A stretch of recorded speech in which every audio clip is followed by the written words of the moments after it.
Welcome. This is Jeff and Linda Hoppy with the Crimson Circle. We're here at the Villa Amio doing an event for the Koreans when, during this event, Adamus made a reference to the coronavirus. As a matter of fact, it was during the very first session. I know there was a lot of concern with the Koreans who are here because the outbreak in South Korea has been pretty significant. So Adamus actually started the whole workshop with a short discussion about coronavirus, and we thought it would be of interest to Shambra all around the world to get his perspective of that. This was being translated, so the pace is a little bit slower than normal, but we really thought the information would be good for everyone. You're free to download this, of course, free of charge, and you're free to distribute it as well. So with that, here's Adamus talking about the coronavirus. This was recorded on February 26th, right here in Kona, Hawaii. So let's talk about this coronavirus. Oh, does it have you a little scared? Yeah, a little worried? Coronavirus, where did it get its name? Anybody know what corona means? Sun? Yes, it has to do with the sun, possibly. Corona is a Spanish word, most popular in use about 300 years ago. Corona means, actually the original word was la corona.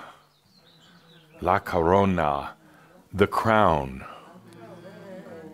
The crown, and back in Spain, it could only be used by royals, that word, corona, to refer to the crown, to the king and the queen.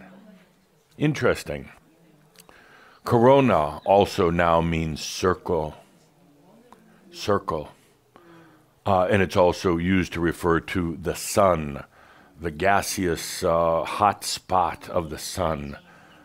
But the original meaning, the crown, la corona, what does that have to do with a virus?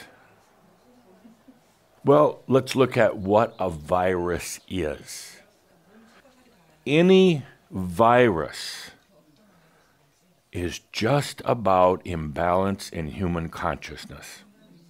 Every virus, whether it is a physical or a mental virus. The sexual energy virus that Tobias talked about many years ago is an imbalance in the masculine and feminine energies. The virus doesn't have an agenda. It's just there because there is an imbalance. And it's there to clear that imbalance, to try to bring things back into harmony.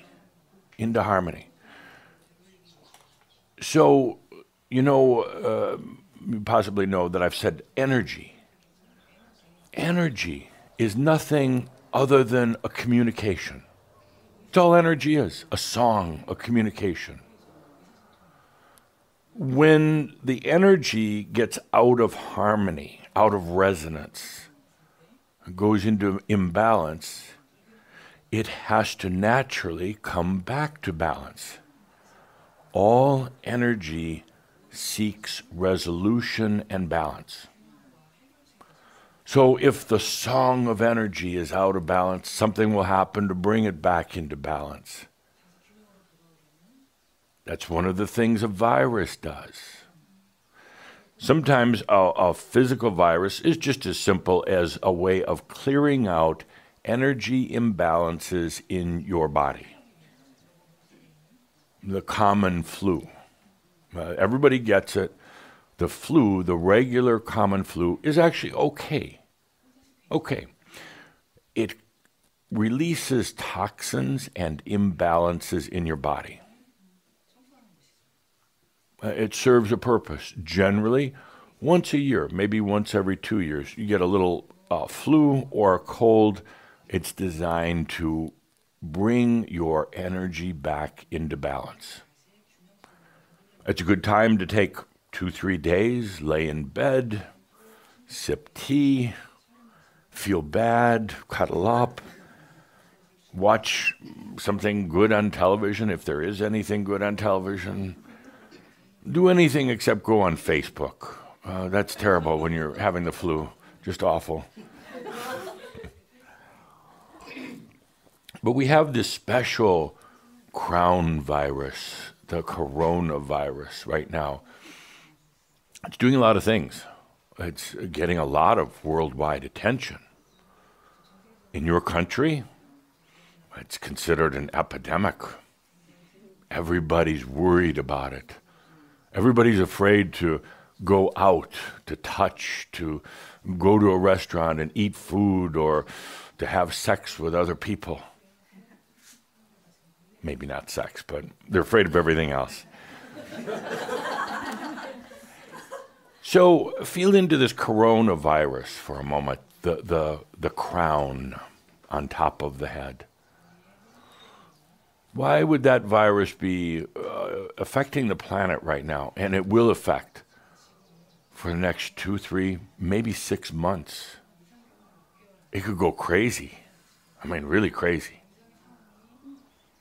And of course, the media, the news are feeding off of it.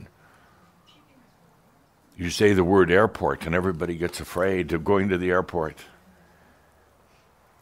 So what this is, it's a very interesting virus.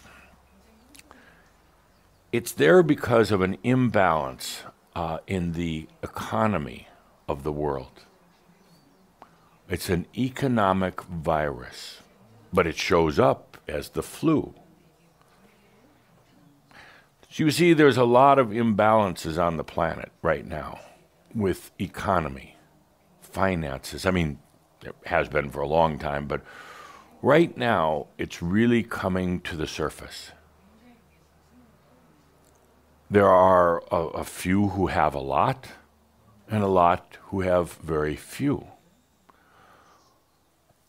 With the modern technologies that this planet has, there shouldn't be that, what is called the bottom billion, the ones in extreme poverty. There shouldn't be.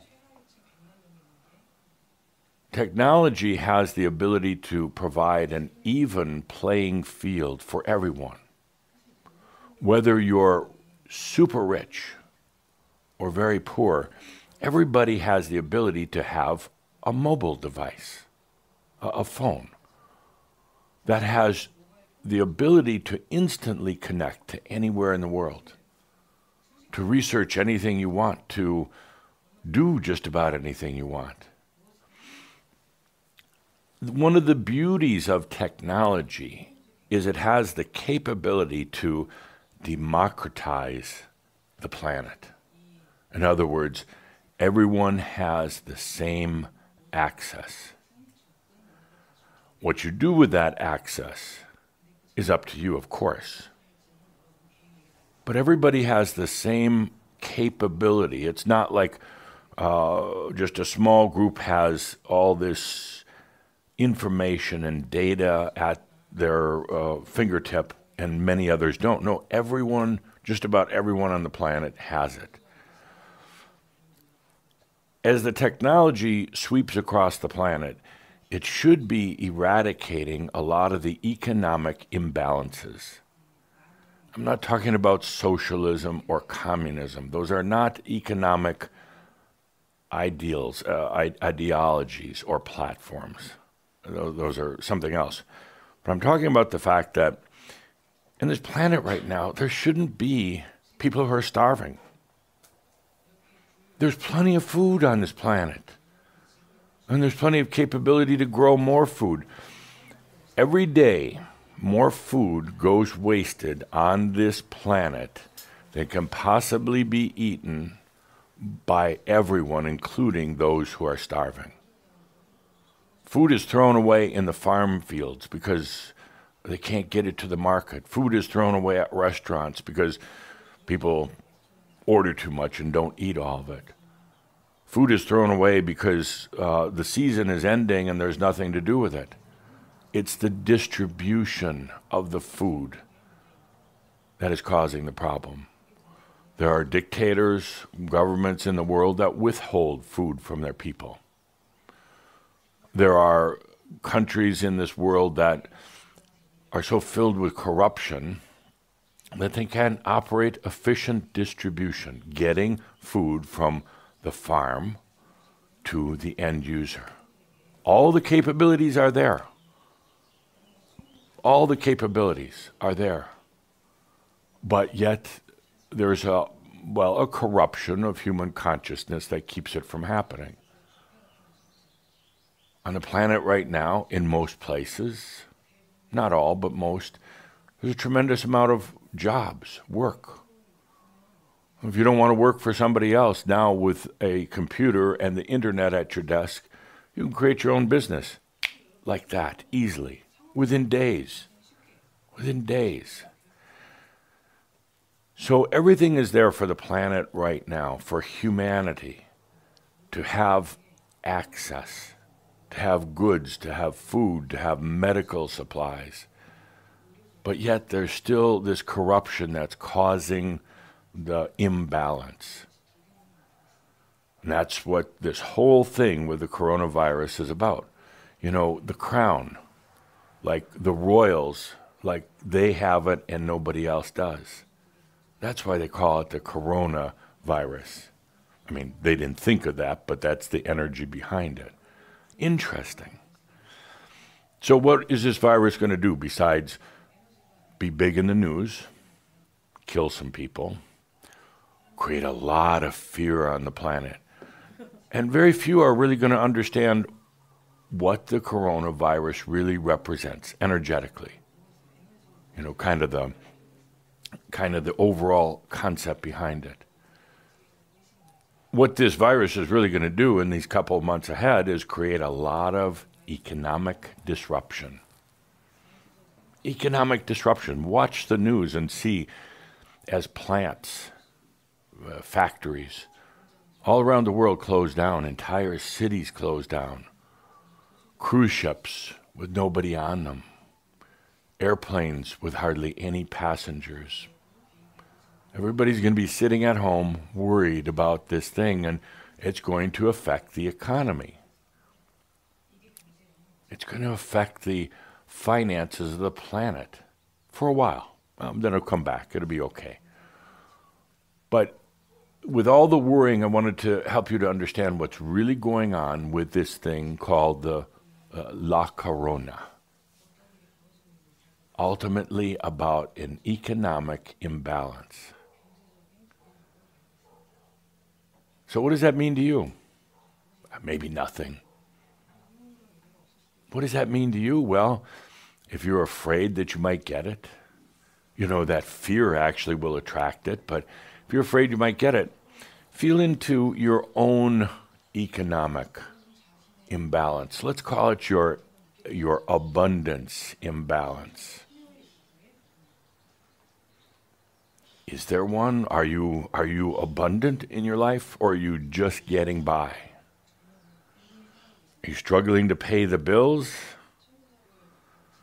Do you give yourself excuses that you can't make more money because you have a bad family, a bad job, you're not very smart, other people are preventing you? Well, those are all energy imbalances. You can have all the abundance you want. I mean, abundance is pretty easy. All you want. But if you're still holding on to some of these old issues about abundance, well, then things like the coronavirus are going to scare you.